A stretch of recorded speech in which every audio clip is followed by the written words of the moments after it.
Hello friends, welcome to Simple Technical Solutions. I am Sunrit Hajra, and in today's tutorial I'll be showing you how to create realistic dust in Blender.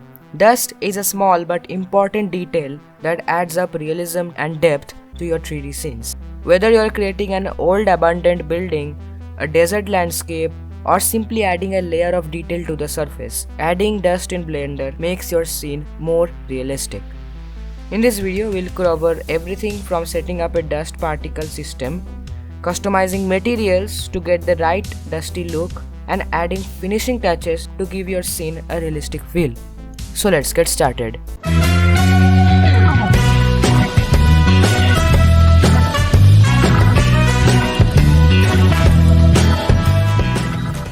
Now let's open up Blender, and in Blender we have default things around. And this cube will be acting as the foundation for our whole scene. This means that all the dust particles will be formed inside this cube, so make sure that this cube covers your full scene. So I am not having anything in the scene, so it's just pointless to scale it up, but in your case you might need to scale this cube up. So now let's get started with setting up the first thing, which is the particle system.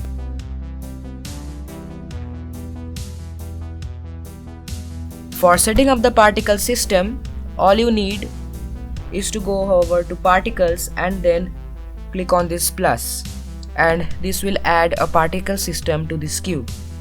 But before proceeding, just head over to this object properties and then just scroll down, and in the viewpoint display, select from texture display as textures to bounds. So this will help you see through this cube. Another way is you can just go just make it back to normal. You can just press Shift Z to turn on the wireframe view. They both work. So now let's go back to our particle system, and in this particle system you have to keep the frame start at 1 and also the end at 1.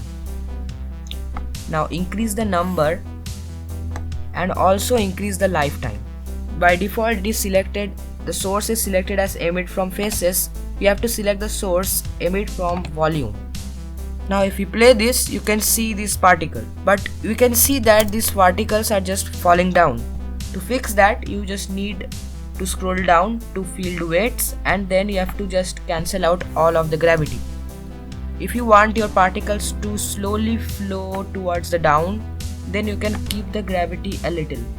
Now in the velocity, you have to keep the normal very low, and we can see our scene is looking very good, but the particles are again falling down, so it seems like it is better to cancel out the gravity. That's how our scene looks. Let's decrease the number a little. Now that looks okay. All we need is to create a particle now, and we have to just replace the particle with all these white objects. So let's create our particle.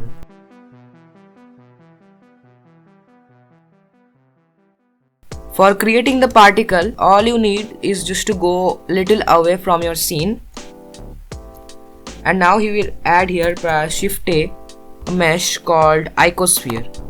Now let's bring that icosphere here. Now all we need is to sculpt this icosphere. So let's go to sculpt mode and sculpt this icosphere. This icosphere will be the particle that will be flowing as dust. So let's turn on Dyntopo. Now this is the speck of dust that will be flowing throughout the scene.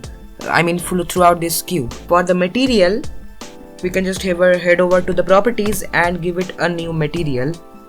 I'm giving it a checker texture. This looks okay. Now all we need is to bring this thing into here.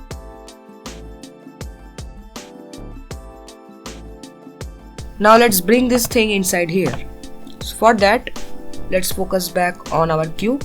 Now we have to go to its particle properties, and in there you have to go to the render section. There you have to select render as object. After that, select the instance object as the icosphere.